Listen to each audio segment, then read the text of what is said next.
Coronavirus, la pandemia. ¿Cuáles son los síntomas? ¿Cómo se transmite? ¿Qué puedo hacer para protegerme y prevenir la propagación de la enfermedad? Nuevo padecimiento que ha encendido las alarmas de los sistemas de salud. Coronavirus, la pandemia. ¿Qué tal? ¿Cómo están? Muy buenos días. Bienvenido a Coronavirus, la pandemia. Es martes 24 de noviembre del año 2020. Nosotros estamos listos para llevarle toda la información para que usted tome la mejor decisión en el cuidado de su salud en este programa especializado de la enfermedad de la COVID-19 producido por el virus del SARS-CoV-2. En este programa, el número 268 desde que inició transmisiones y que se hace desde los estudios de la Universidad de Guadalajara. Hoy vamos a darle seguimiento al tema que hicimos el día de ayer, y es las enfermedades respiratorias. Recibimos algunas llamadas y algunas preguntas que vamos a retomar el día de hoy con el doctor Héctor Raúl Pérez Gómez, el infectólogo que nos acompaña día a día aquí en las emisiones. Vamos a hacerle algunas preguntas sobre estas enfermedades y los cuidados que se tienen que tener ahora que en los países del hemisferio norte han comenzado a descender las temperaturas. Por supuesto que le damos un agradecimiento muy especial a las casi 3 decenas de televisoras públicas de Iberoamérica que prestan su señal para que también sus audiencias tengan conocimiento y tomen las mejores decisiones. Este martes vamos a hablar también de cómo la vacuna de AstraZeneca anuncia que la empresa anuncia que su vacuna tiene una efectividad del 90%, mientras que en las Américas la tasa de homicidios de menores de 18 años es 3 veces el promedio mundial, advierte la Organización Panamericana de la Salud. Por su parte, el grupo del G20, estos jefes de Estado de las 20 potencias mundiales, dicen que van a aportar recursos económicos para la adquisición de vacunas para los países que menos tienen. Vamos a tener también reportes desde Brasil y de Honduras. Y a propósito de este anuncio de los jefes de Estado de las 20 naciones más importantes del planeta, el día de hoy en la rueda de prensa aquí en México que ofrece todos los días el presidente Andrés Manuel López Obrador, el secretario de Relaciones Exteriores Marcelo Ebrard dice que la vacuna para tener la vacuna de Pfizer, que tiene más del 90, el 92% de efectividad, ya está en trámite con la COFEPRIS y que va a estar llegando igual que en Estados Unidos y que en Alemania. Vamos a ver si es cierto esto. Nosotros comenzamos con la información. Diciembre y enero será un reto para el sistema de salud, mientras que autoridades advierten de posible aumento de casos. El personal de salud se prepara para atender a pacientes graves. La etapa de más alto contagio del nuevo coronavirus ha sido después de actividades masivas. En un lapso de 15 a 22 días, los hospitales del Sistema de Salud Mundial se ven rebasados para brindar atención a pacientes que acuden ante la falta de oxigenación y grave afectación a sus pulmones. La transmisión comunitaria es el de mayor riesgo, aunque se convive entre familiares y amigos con la creencia o idea de que no me contagio, queda desechada. El personal de salud ha identificado que después de estas reuniones o al salir de eventos concurridos se da el mayor brote. Diversos países están advirtiendo a sus habitantes sobre el aumento escalofriante de casos de COVID-19 en el hemisferio norte, que pone en mayor riesgo a los considerados grupos vulnerables, personas de la tercera edad y con enfermedades crónicas. Pero a la vez es un reto para el personal de salud que se enfrenta no solo a la sobrecarga laboral, sino que también a los momentos más críticos de atención de pacientes graves y muy graves. Aunado a ello, el personal de salud debe de sortear la falta no solo de espacios de atención con camas o ventiladores, sino que también enfrentarse al desgaste y afectación de su salud física, emocional y profesional. A unos días de la entrada de los festejos navideños, los países de América y Europa, que son el epicentro de la pandemia COVID-19, encienden los focos de alerta para evitar convivencias y festejos. Ejemplo de ello es Inglaterra, que el próximo 2 de diciembre levantará el confinamiento bajo un sistema de alerta con 3 indicadores restrictivos geográficos bajo la regla de 6. Esto es que se podrán celebrar reuniones de 6 personas después de mantener un mes de que solo eran de 2. El nivel 1 de alerta prevé la obligatoriedad de trabajar desde casa siempre que sea posible. El nivel 2 obliga a cerrar a pubs y bares a menos que sirvan comidas sustanciales con las bebidas alcohólicas, y el nivel 3 obliga a cerrar pubs, bares y restaurantes salvo para servicios para recoger y a domicilio. Con el informe de la Organización Mundial de la Salud de que será una Navidad fría, algunos países también toman las medidas para informar a sus habitantes para que tomen precauciones y evitar que el virus SARS-CoV-2 se extienda como una bola de fuego con mayor riesgo para enero del 2021. En lo que los países se preparan para entrar al brillo navideño, los científicos avanzan en las pruebas, tratamientos y vacunas, y el personal de salud alisa sus batas blancas para seguir brindando la atención a pacientes con COVID-19. Informó Isaura López Villalobos. Bueno, el día de hoy se lo vamos a dedicar precisamente a retomar algunas preguntas. Nosotros le dejamos un medio de contacto para que usted haga sus preguntas sobre las enfermedades respiratorias y las enfermedades que en esta ocasión ocurren en la temporada decembrina o de invierno. Recuerde, nuestro número de WhatsApp es el 33 22 42 06 90. También nos puede ver y nos puede mandar mensajes en Twitter y en Facebook, Canal 44 TV. Nos puede sintonizar, por supuesto, en www.udgtv.com y nos puede escuchar a través de cualquiera de las emisoras de la Red Radio Universidad de Guadalajara. Más adelante vamos a tener a nuestro especialista, 33 22 42 06 90. En este momento nos vamos hasta Ginebra, Suiza, donde nuestro compañero Roberto Castañares, corresponsal de la agencia EFE, se encuentra en la sede de la Organización Mundial de la Salud para decirnos ¿qué ha ocurrido en las últimas 24 horas? Adelante, Roberto, ¿cómo estás? Muy buen día. Hola, ¿qué tal? Buenos días a todo el auditorio de Canal 44. Los casos globales de COVID-19 van a alcanzar hoy casi los 59 millones después de que la Organización Mundial de la Salud haya confirmado ya este martes 300.000 nuevos contagios y en los últimos días no se haya bajado del 500.000 diario. Los fallecidos por causas directamente atribuibles al coronavirus se elevan a 1.390.000. De la misma manera, tenemos confirmados hoy 4.000 decesos, pero en las últimas jornadas no hemos bajado nunca de 7.000 muertes. En este contexto, América supera los 25 millones de casos, Europa ha dejado atrás los 17 millones y el sur de Asia se mantiene en torno a los 10 millones y medio, lo que da cierta esperanza de estabilización de la situación en esta última región. En todo caso, el ritmo de contagios es sostenido y las esperanzas están puestas en las 3 candidatas a vacunas contra la COVID, cuyos ensayos clínicos han arrojado resultados positivos en términos de seguridad y eficacia. Hoy también la que se está desarrollando en Rusia, según anuncian desde ese país, tiene una efectividad similar a las otras 3. De todas ellas, la OMS ha valorado en las últimas horas la desarrollada por la farmacéutica AstraZeneca con la Universidad Británica de Oxford y asegura que tiene la ventaja de que puede ser guardada en una nevera normal a temperaturas entre 2 y 8 grados, lo que reduce la logística que requiere su transporte y almacenamiento.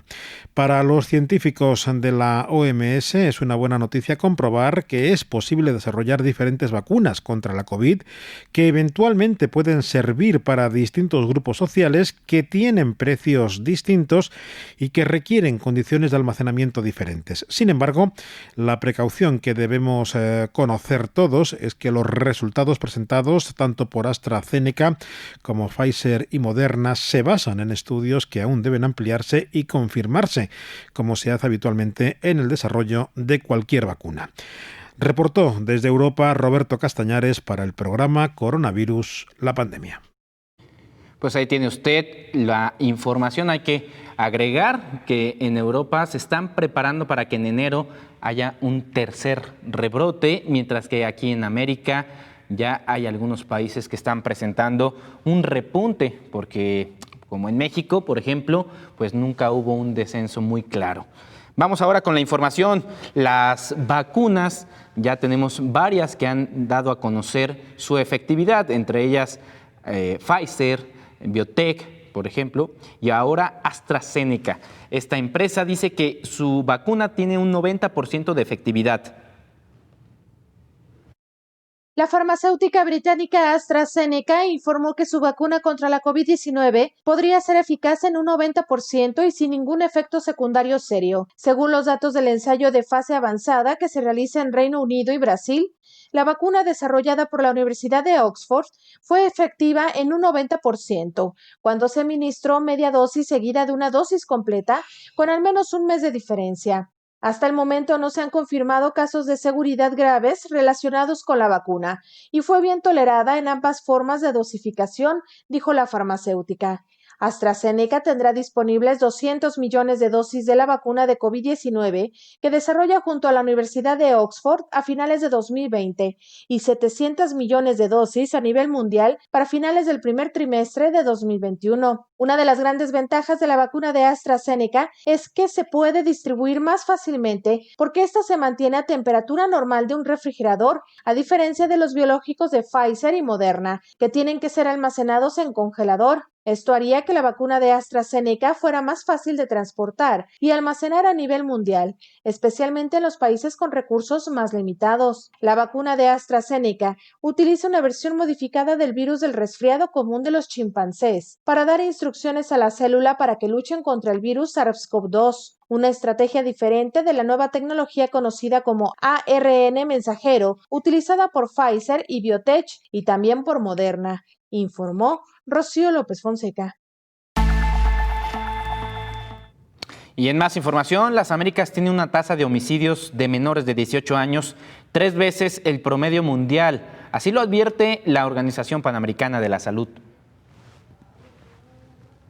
La pandemia de COVID-19 generó un mayor riesgo de violencia en el hogar y la perturbación consecuente en la salud y los servicios de protección limitaron en gran medida el acceso a los servicios de prevención y respuesta a esta violencia, señaló Mary Lou Valdés, directora adjunta de la Organización Panamericana de la Salud. El informe de Situación Regional 2020, Prevenir y Responder a la Violencia contra las Niñas y Niños en las Américas, es el primero en su tipo en la zona. Los números son realmente preocupantes. La región de las Américas tiene la tasa de homicidios más alta de niños menores de 18 años del mundo, más de 3 veces el promedio mundial. Los varones, en particular, están más afectados con tasas de homicidios que son prácticamente 4 veces superiores a las tasas mundiales. Las tasas de homicidio entre las niñas en las Américas también son altas y prácticamente el doble de las cifras mundiales. El 58% de niños entre 12 y 17 años en América Latina han vivido alguna forma de violencia en el último año. Tenemos la mayor tasa de homicidios infantiles en el mundo, más de 15,000 en las últimas cifras. Esto es una gran preocupación para la OPS y para UNICEF. Claudia Uribe, directora de la Oficina Regional de Educación de la UNESCO para América Latina y el Caribe, comentó que es preocupante el aumento de los embarazos infantiles, que son por definición violaciones. Como caso en El Salvador, el Ministerio de Salud informó que los embarazos en niñas menores de 14 años aumentaron 79% durante los meses de confinamiento más estricto entre abril y julio pasado. Con las escuelas cerradas hay un mayor estrés en madres, padres y cuidadores. Hay un número creciente de niños siendo víctimas de violencia doméstica, negligencia y abuso, informó Elizabeth Ortiz. Y bueno, en más información sobre el tema de la COVID-19, van a construir una nueva morgue, esto en El Paso, luego del incremento de muertes que se han registrado allá en Texas. Llegan elementos de la Guardia Nacional de Texas a El Paso. Las autoridades de ese estado revelaron que construirán una morgue secundaria que alojará hasta 500 cadáveres, luego que fue rebasada la capacidad de las instalaciones de la oficina del médico forense de la localidad por las muertes generadas por la COVID. La necesidad que tienen las autoridades sanitarias para contar con un sitio adecuado para la recepción, estudio, manejo y almacenamiento de cuerpos ha sido rebasada, lo que ha generado un retraso para entregar los cuerpos a los familiares de los fallecidos.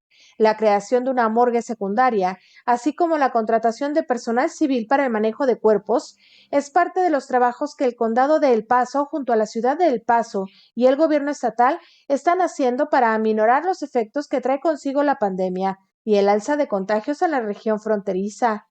La crisis por las muertes provocada por el SARS-CoV-2 se ha agudizado de tal forma en El Paso que se ha requerido que hasta 9 presos del condado estén ayudando a los trabajadores de la morgue. No solo son los hospitales y la morgue los que están desbordados, también las funerarias, que han reestructurado sus servicios para dar cabida a los fallecidos por COVID-19.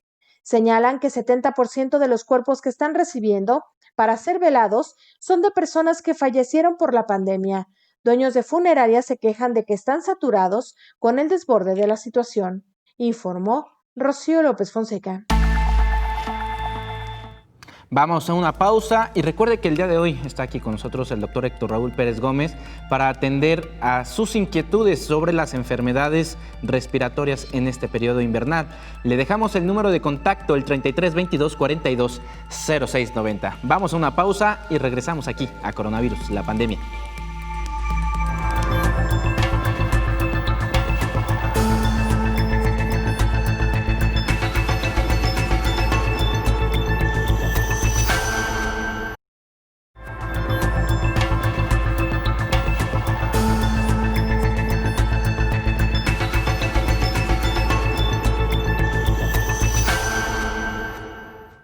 Ya estamos de vuelta aquí en Coronavirus, la pandemia. Antes de comenzar con la charla, voy a hacer un enlace hasta Brasil, donde nuestra compañera Carla Lucena se encuentra en la línea telefónica para darnos un reporte de lo que está sucediendo en este país sudamericano. Adelante, Carla.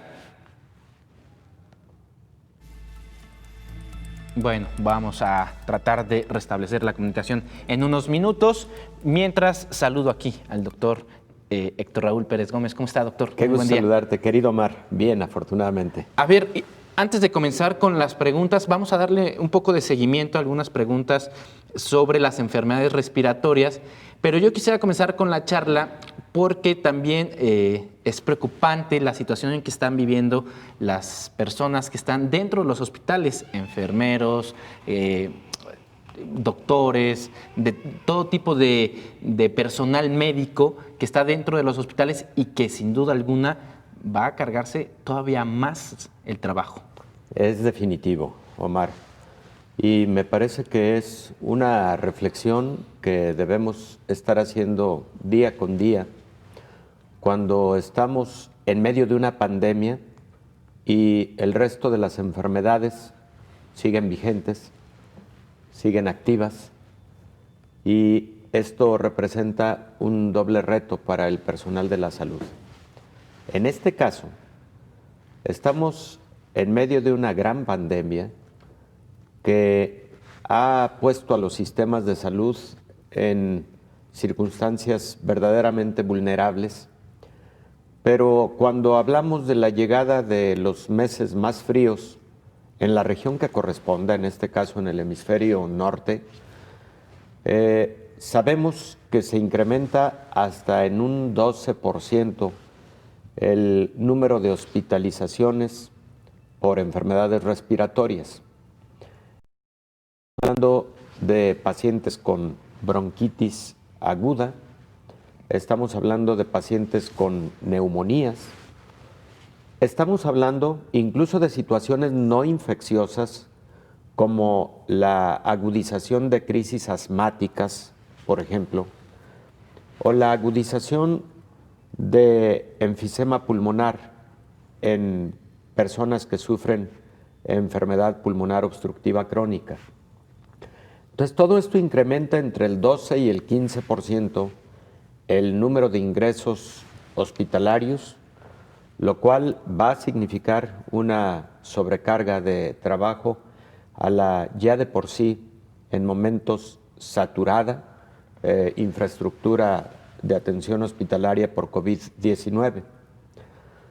Pero adicional a lo anterior, recordemos lo siguiente: existen indicadores que nos marcan de forma ideal cuántos médicos y cuántas enfermeras debe haber por número de camas hospitalarias, cuántos médicos y cuántas enfermeras debe haber por número de espacios en terapia intensiva. Y cuando hablamos entonces de un incremento en el número de pacientes que se internan por diversos motivos, en este caso enfermedad respiratoria, también debemos considerar que se puede sobrepasar la capacidad del personal de la salud, se puede sobrepasar también lo que por naturaleza es la resistencia física y mental. Somos seres humanos. Y al sobrepasarse esto, evidentemente se pueden generar riesgos, hay que decirlo también. Por eso no cabe duda que la importancia de prevenir enfermedades radica en primera instancia en el beneficio para cada persona y en el beneficio comunitario, pero también radica en no saturar las instituciones de hospitalización y particularmente no saturar el trabajo que realiza el personal de la salud. El personal de la salud corre riesgos y riesgos significativos en todo momento, no solo durante una pandemia y no solamente durante una enfermedad respiratoria. El personal de la salud corre riesgos en el momento en que está atendiendo a un procedimiento quirúrgico, corre riesgos en el momento en que está recibiendo a un paciente en un área de urgencias, que no sabemos si viene con una enfermedad infectocontagiosa, corre riesgos cuando atiende el parto de una paciente de la que frecuentemente no se conoce su estado previo de salud. En fin, el personal de la salud está expuesto a riesgos profesionales permanentes de diversa naturaleza. Doctor, de acuerdo con un informe que presentó Amnistía Internacional en el mes de septiembre, México había sido el país donde más fallecimientos de personal médico se encontraba en el globo, más de 1,300 personas, 1,320 hasta el mes de septiembre. Ahora son 1,600 personas.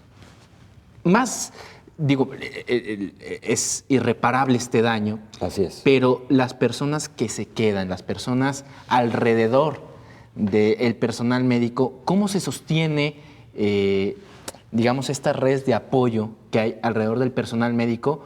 Porque tampoco les favorece el tema laboral. Muchos de ellos están trabajando no propiamente con las mejores condiciones laborales.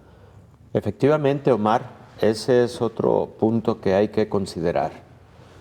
México ha tenido el récord de fallecimientos de personal de la salud por COVID-19, incluso por arriba de Estados Unidos, que es el país líder en el número de contagios y en el número de muertes a nivel mundial. Mientras que México ha alcanzado alrededor de 1,600 fallecimientos en trabajadores de la salud, por ejemplo, Estados Unidos tiene solamente 1,200 trabajadores que han fallecido por COVID-19. Habría que decir que no todos estos casos son estrictamente adquiridos en el ámbito de la atención a pacientes con COVID. También los ha habido como contagios adquiridos en la comunidad fuera del ámbito de la atención a la salud.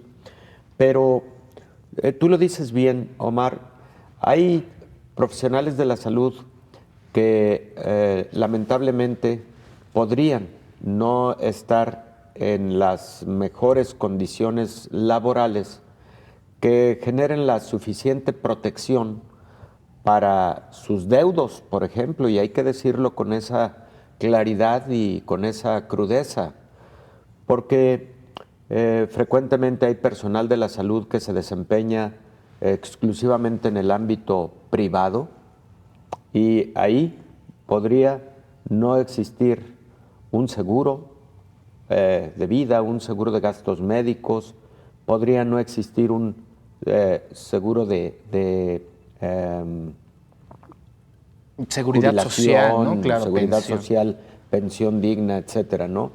Entonces, todo eso termina por ser lamentable en circunstancias de esta naturaleza cuando se pierde la vida en el desempeño de una profesión. Doctor, si me lo permite, voy a hacer un enlace en este momento hasta Brasil, pero quiero ver si podemos hablar incluso también de los estragos psicológicos que hay dentro del personal médico que está atendiendo esta enfermedad. Claro que sí. Voy a hacer un enlace en este momento con mi compañera Carla Lucena, ella es periodista en Brasil, que nos va a dar un reporte de lo que está sucediendo en este país de Sudamérica. Adelante, Carla. Hola, Omar, buenos días a ti y a todos que acompañan el programa. Bueno, te cuento que en los últimos días la discusión en Brasil es sobre la posibilidad del país estar viviendo la segunda ola del coronavirus. Investigadores brasileños publicaron ayer una nota técnica en la que, con base en datos de la pandemia del nuevo coronavirus en el país, afirmaron que Brasil está experimentando el comienzo de una segunda ola. Además del diagnóstico, el grupo formado por científicos de diferentes universidades públicas hace una serie de recomendaciones para reducir el impacto del crecimiento de casos y muertes por COVID-19. Según los investigadores, hay al menos 3 factores para el aumento explosivo o mantener la gran circulación del virus, que son la falta de pruebas sistemáticas con seguimiento de casos, falta de una política central coordinada, clara y eficaz para hacer frente a la situación y flexibilizar las medidas de aislamiento sin evidencia empírica sin un análisis cuidadoso por parte de un panel de expertos. Los investigadores advierten que es urgente que se tomen medidas al inicio de la reanudación de la gravedad de la pandemia. Entre esas medidas estarían, por lo tanto, las políticas de aislamiento y distanciamiento social que deben intensificarse lo antes posible hasta lograr un control efectivo de la pandemia. Implementar una amplia política de pruebas del virus con seguimiento y aislamiento de contagios y realizar amplias campañas de información pública para la población. Delante de esta posibilidad de una segunda ola de COVID, las hospitalizaciones por COVID-19 en el estado de São Paulo, el mayor del país, aumentaron nuevamente en la última semana. Según datos oficiales del Departamento de Salud, hubo un aumento de 17% entre el 15 y el 21 de noviembre, luego de un aumento de 18% en la semana anterior. Los datos muestran, por lo tanto, que las hospitalizaciones crecen incluso en comparación con una semana en la que se ya estaba produciendo el alta. A pesar de esto, el gobierno de São Paulo niega que se esté produciendo una segunda ola de la enfermedad en el estado. El gobierno dijo que los datos todavía están muy lejos de las cifras compatibles con la segunda ola de COVID-19. Bueno, y ahora entonces se observa cómo se van a comportar los datos en las próximas semanas, recordando que estamos con más de 6 millones de casos confirmados y más de 169 muertes. Bueno, este es mi reporte desde Brasil para el programa Coronavirus, la pandemia. Gracias a Carla por este reporte. Pues ahí tiene usted el repunte de casos allá en Brasil. Nosotros aquí en México vamos a hacer una pausa y continuamos con Coronavirus, la pandemia. Continuamos con la plática con el doctor Héctor Raúl Pérez Gómez.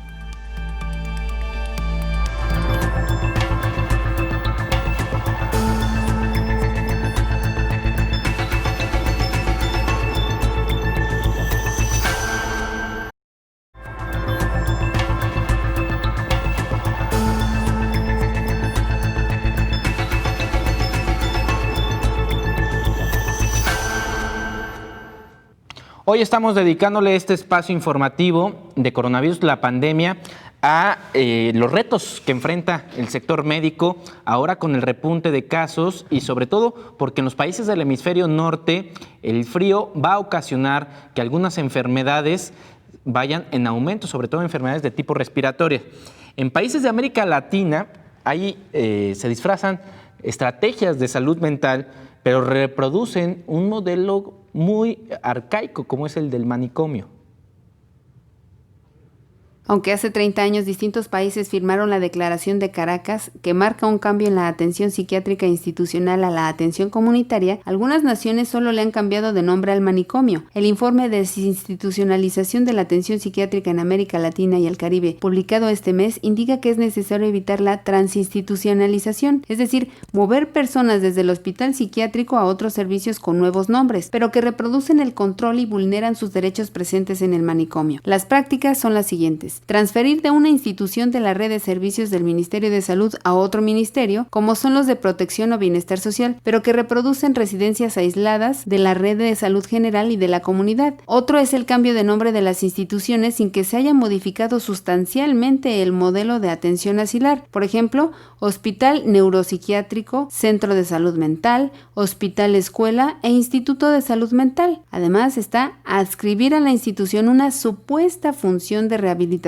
psicosocial de base comunitaria que no cumple en la realidad. Aproximadamente un 2% del presupuesto en salud se destina a la atención de salud mental en la región y cerca de 60% de este monto se emplea en financiar hospitales psiquiátricos, informó Elizabeth Ortiz.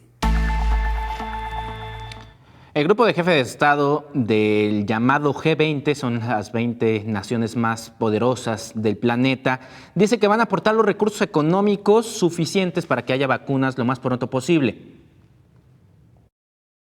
Al terminar la reunión virtual que celebró el grupo de países más industrializados del mundo, llamado el G20, se comprometió a financiar las vacunas contra la COVID-19 para las naciones pobres. En la declaración final, los miembros del G20 aceptaron aportar los fondos que todavía le faltan a la iniciativa COVAX de la Organización Mundial de la Salud, mediante la cual los países de ingresos medios y altos pueden apoyar a los menos desarrollados para que también reciban el biológico. El proyecto COVAX todavía requiere de $28,000 millones de financiamiento. Incluye $4,000 millones de emergencia que exigen las organizaciones internacionales para luchar contra la pandemia. Sin embargo, en el texto no hay más medidas para aliviar la situación de las naciones más desfavorecidas. No hay detalles de cómo se apoyaría a esos países, pese a que era uno de los puntos más importantes de la agenda de varios de los participantes. La declaración final se limita a reiterar los compromisos ya adquiridos a lo largo del año por el grupo con los países más vulnerables, como mantener la suspensión de la deuda para estos hasta junio de 2021. Varios de los países más ricos del mundo están utilizando este mecanismo para permitir a los países pobres endeudados con ellos suspender el pago de los intereses de sus deudas hasta junio de 2021. El G20 también le dio un espaldarazo a la Organización Mundial de la Salud luego de las críticas que el presidente Donald Trump hiciera contra este organismo internacional, informó Rocío López Fonseca. Doctor, pues continuamos aquí con la charla y quería plantearle esta duda de cómo está afectando psicológicamente y socialmente los círculos del personal médico, porque si alguien no ha descansado este año es precisamente este sector. Pues efectivamente, si ha afectado tan intensamente la esfera psicológica de la población general, imagínate del personal de la salud. Ha afectado doblemente, primero porque es el personal que está enfrentando de manera directa la atención a las personas con COVID. Esto ha significado más trabajo, ya lo hemos comentado, tanto en el ámbito de la atención hospitalaria como de igual manera de la atención ambulatoria a estos pacientes. Pero también representa ese doble reto de el riesgo de adquirir la enfermedad, el riesgo porque para esta enfermedad hay que utilizar equipo de protección personal y ese equipo de protección personal hay que utilizarlo de manera muy disciplinada, día a día, cuando se va a tener contacto con un paciente con COVID-19. Hay que recordar que el índice de transmisión que conocemos como el número básico de reproducción en COVID-19 es de 2.5, 2.7 aproximadamente. Esto significa que una persona infectada con COVID puede transmitirlo a 2.7 personas y se considera que es un número básico de reproducción alto, mucho más alto que el de influenza, por ejemplo, o mucho más alto que el de otros patógenos como neumococo. Ante un número básico de reproducción alto, pues el mismo personal de la salud trabaja con la preocupación de no infectarse. Luego, bien, aunque en el ámbito de la atención hospitalaria se decidió en la mayor parte de los países que el personal de la salud mayor de 65 años de edad, por ejemplo, o el personal de la salud con diabetes, hipertensión, enfermedad cardiovascular, etcétera, se mantuviera al margen de la atención hospitalaria, lo cual me parece importante, conveniente, por esos riesgos. Entonces eso ha reducido más aún el personal de la salud disponible para la atención de COVID y para la atención de las demás patologías, ¿no? ¿Cuántas personas en el ámbito de la salud, por ejemplo, sufren de obesidad y obesidad mórbida? Hay que decirlo. ¿Cuántos profesionales de la salud tienen diabetes, hipertensión, etcétera, como ocurre con el resto de la población? Y lo que comentábamos, arriba de 65 años, es personal que por seguridad deberá estar fuera del ambiente hospitalario. Y, por ejemplo, estos procesos, por ejemplo, de altos niveles de estrés o de dormir muy poco, ¿cómo afectan al sistema inmunológico, a ellos que están en primera línea? Afectan no solamente a la esfera mental, a la esfera de las emociones, sino también puede afectar desde un punto de vista de la esfera cognitiva óptima y también lo relativo al sistema inmunológico. Está bien demostrado que los aspectos psicológicos como la ansiedad, la depresión, el pánico, en general los trastornos de las emociones pueden influir sobre la respuesta inmunoendocrina. Y al influir sobre la respuesta inmune puede generar mayor vulnerabilidad de las personas a padecer infecciones. Por ejemplo, está muy bien demostrado que algunas infecciones como las causadas por el virus varicela zoster, sobre todo herpes zóster, en personas que han estado bajo estrés, bajo depresión, en circunstancias de ansiedad, etcétera, existe la reaparición, la reactivación de un herpes zóster latente.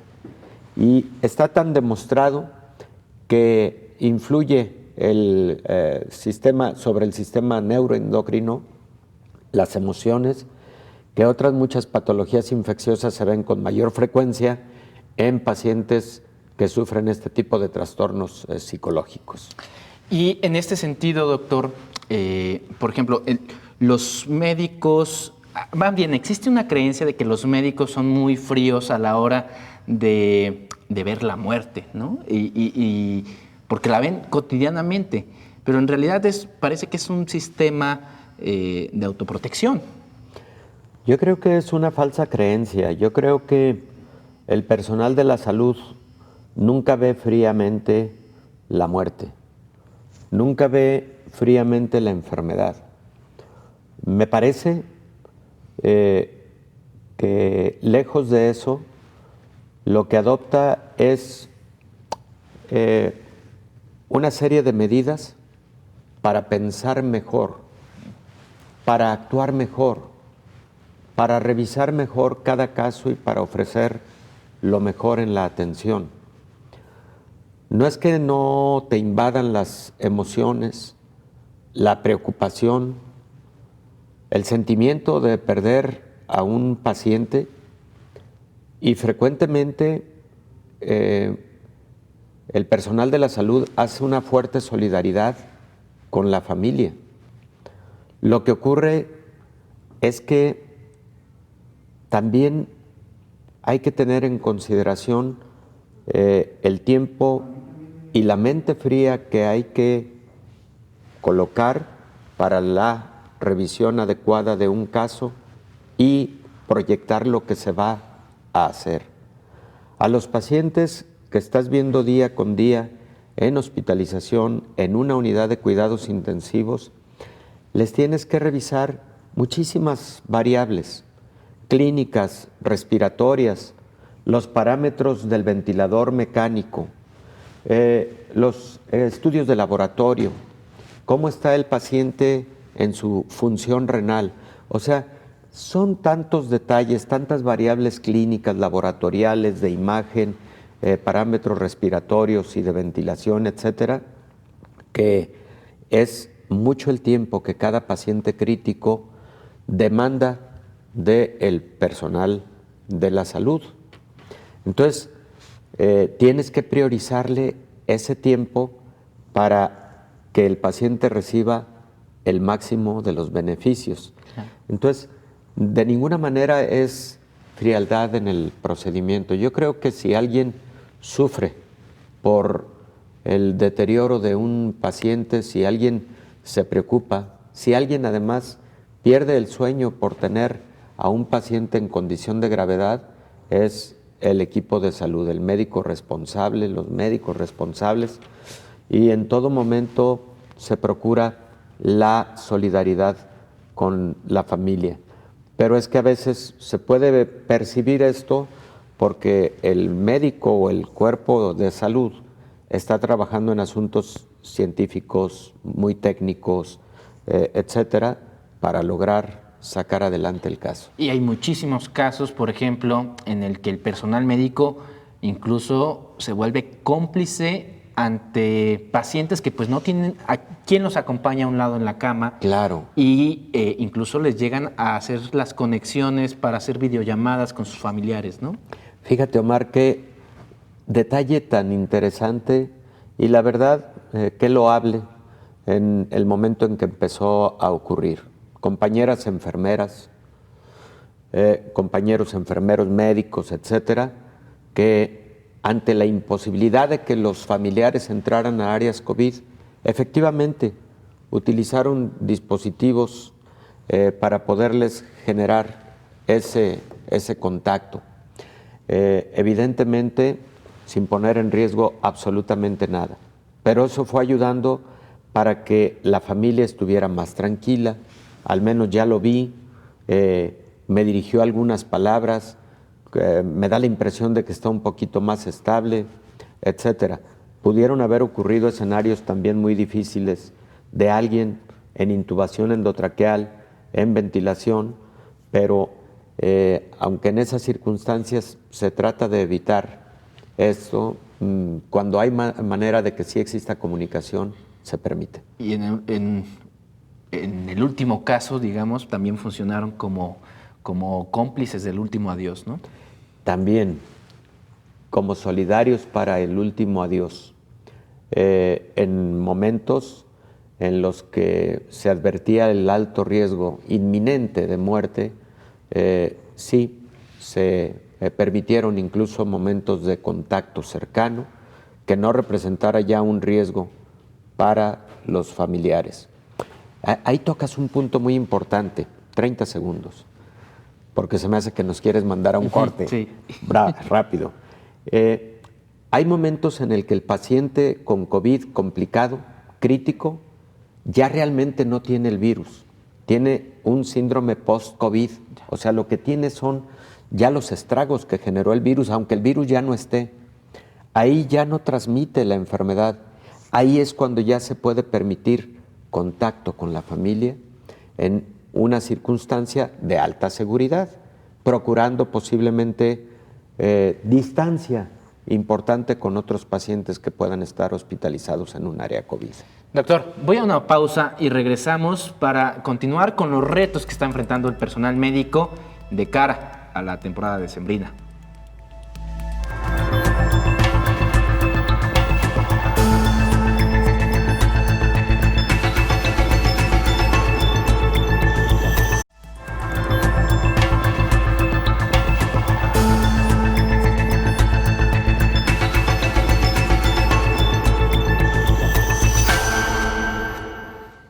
Muchas Muchas gracias por continuar con nosotros. Voy rápidamente a hacer un enlace hasta Honduras, donde mi compañera Naomi Mesa, periodista de Telebásica de Honduras, nos va a pasar un reporte de lo que ha sucedido en este país centroamericano.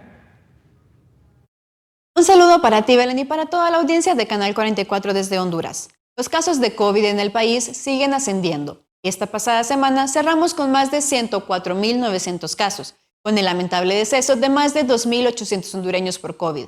Pero también se reportan más de 46.400 personas recuperadas. El pasado jueves, a horas de la noche, arribó a la bahía de Puerto Cortés la embarcación Gala, procediente de Turquía, con el traslado de unidades que corresponden a los hospitales móviles para atención de pacientes COVID-19 y que serán instalados en las ciudades de Juticalpa, La Ceiba y Danlí, los que a partir de este miércoles 25 se iniciará el proceso de revisión y verificación de los hospitales de La Ceiba, después Juticalpa, para culminar con los módulos que se instalarán en la ciudad de Danlí. Ante los desastres provocados por las tormentas ETA e Iota que azotaron estas 2 últimas semanas al país, el presidente Juan Orlando Hernández socializó junto al equipo de gobierno el plan de reconstrucción sostenible del país. Los ejes del plan incluyen habilitación de infraestructura vial, construcción de represas, reactivación del agro en zonas afectadas y el apoyo para sacar adelante las MIPYMES. Asimismo, se informó que la Unión Europea destinará 1.550.000 euros para dar ayuda comunitaria a las comunidades afectadas de Honduras, Guatemala y Nicaragua por los daños causados por la tormenta ETA. Del 1.550.000 euros, 900.000 serán destinados a Honduras, y a este monto se le sumará los 480.000 euros que imparte la delegación de la Unión Europea en Honduras, procedentes de proyectos actuales de cooperación, quedando un total de más de 40 millones de lempiras. Por otro lado, aparte de la problemática causada por el virus de COVID-19, Honduras también sigue luchando contra el dengue, que en lo que va del año se estima que han muerto al menos 9 personas y se registran más de 22.900 casos por dengue. Es por eso que seguimos recordando a los hondureños que se cuiden en todo momento, sigan las medidas de bioseguridad y que, de no ser necesario, no salgan de casa. Para Coronavirus la Pandemia, informó Naomi Mesa de STV Telebásica. Hay algunos giros comerciales que ya han comenzado a abrirse. Sin embargo, el Centro de Control y Prevención de Enfermedades en Estados Unidos advierten de la alta probabilidad de contagios dentro de cruceros. Los Centros de Control y Prevención de Enfermedades de Estados Unidos advirtieron que el riesgo de viajar en cruceros es muy alto, por lo que alertaron a personas con mayor peligro de enfermedad grave para que eviten viajar en esta modalidad. Los CDC elevaron su advertencia del 3 al nivel 4, de acuerdo con la actualización más reciente de sus guías en el manejo de la pandemia. Los pasajeros de cruceros corren un mayor riesgo de propagación de persona a persona de enfermedades infecciosas, incluido COVID-19, y se han dado a conocer brotes de la enfermedad en cruceros, señala el sitio web. Los pasajeros que decidan hacer un crucero deben hacerse la prueba de 3 a 5 días después de su viaje y además permanecer en casa durante 7 días después del viaje. Incluso si la prueba es negativa, quedarse en casa durante los 7 días completos. El 30 de octubre de 2020, los CDC emitieron un marco para la orden de navegación condicional para los cruceros que operan o buscan operar en aguas estadounidenses, informó Elizabeth Ortiz. Retomamos la conversación aquí en el estudio sobre los retos que está enfrentando el personal médico por la enfermedad de la COVID-19, sobre todo ahora que las temperaturas han comenzado a descender, y nos decía el doctor Héctor Raúl Pérez Gómez que aumentan las hospitalizaciones entre el 12 y el 15%. Es correcto. Doctor, otra de las áreas de la medicina que están enfrentando un incremento de pacientes son los tanatólogos, y es saber despedirse, saber decir adiós, y en algunas ocasiones esta enfermedad ha ocasionado que no podamos despedirnos de la gente que lamentablemente fallece por COVID. Efectivamente, los tanatólogos que ayudan no solamente al paciente, sino a la familia. Y en circunstancias como esta, en que se pierde la vida por una enfermedad aguda, en donde muchos pacientes no tenían una enfermedad preexistente, o la tenían y estaba bajo control, o entraron al hospital caminando aunque con dificultad respiratoria, etcétera, pero conscientes, incluso hablando con su familia, y lamentablemente la evolución lleva a la muerte. Ahí, qué importante es ese acompañamiento a la familia, a el propio paciente cuando las condiciones lo permiten. Y efectivamente, la tanatología ha cobrado un fuerte impulso y un valor agregado. Si de suyo es un área importante en el campo de la salud, hoy que estamos viviendo esta pandemia, pues ha representado una necesidad adicional y una relevancia significativa. De acuerdo con los registros oficiales, por lo menos en México, hay más de 100,000 muertes, pero hay un exceso de muertes de 260,000 personas, que digamos no están oficialmente en los registros como muerte por COVID-19. Sin embargo, estamos viviendo un año totalmente atípico. Muchas personas no se pueden despedir. ¿Qué le recomendaría usted a las personas que lamentablemente perdieron a un familiar y no se alcanzaron a despedir? Bueno, creo que primero la mayor parte de ellos deben estar satisfechos por el esfuerzo que hicieron a favor de su ser querido, porque en todo momento estuvieron preocupados por él o por ella, porque en todo momento estuvieron prestos para acercar lo que podría haber necesitado, ya sea desde el momento en que estuvo en casa o en el hospital, porque en todo momento vivieron esa preocupación, y aun cuando hubiera sido a metros de distancia, pues esa es solidaridad del alma. Y por otro lado, en muchos de los casos son seres queridos que a lo largo de la vida de estas personas estuvieron atentos para que nada les faltara, si tuvieron enfermedades crónicas, por ejemplo. Entonces, creo que lo primero que deben repasarle al espíritu es aquello que hicieron por el ser querido que ha partido. Número 2, creo que el simbolismo de tocar a tu ser querido, el simbolismo de platicar con él o con ella es fundamental, pero cuando no pudo darse, seguramente bajo circunstancias más de orden espiritual, llegó a haber esa interconexión por la cual pudiste decirle algo al ser querido que se fue, y seguramente él también te dijo algo antes de la partida. El recuerdo, el mantener viva su memoria, el mantener vivos los momentos gratos, todo eso va contribuyendo a sanar el alma, a sanar el espíritu por una pérdida tan impactante como la de un ser querido, y en circunstancias como las que pueden ocurrir en COVID-19. La unidad familiar, la solidaridad con los seres que quisieron a la persona con quien convivieron, todo eso va siendo muy útil.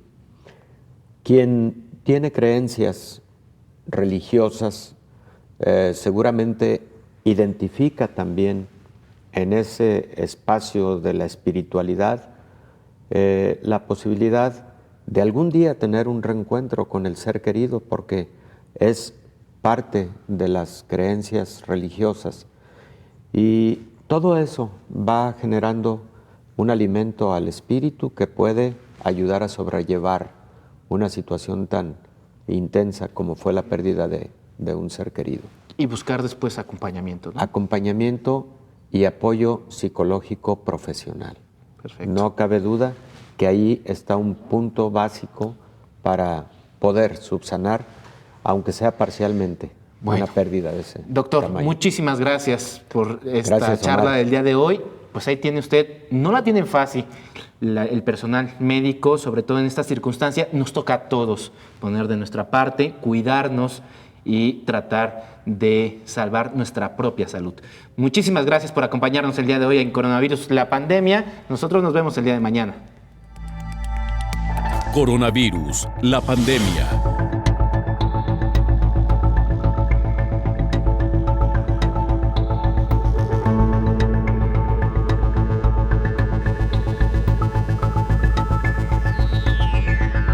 Coronavirus, la pandemia.